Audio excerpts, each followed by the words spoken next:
গত 15 বছর ধরে শেখ হাসিনার সরকার এক স্বৈরতন্ত্রকে দেশের ওপরে চাপিয়ে দিয়েছিল। দেশের মানুষদের ভোটাধিকার ছিল না।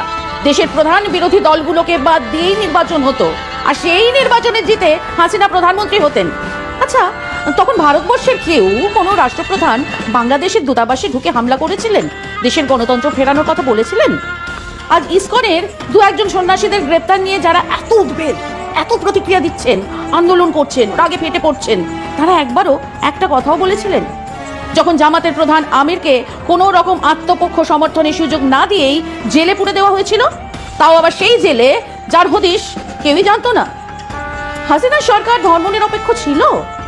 ইসলামিক রাষ্ট্রে ধর্মনিরপেক্ষতা ব্যাপারটা কেমন?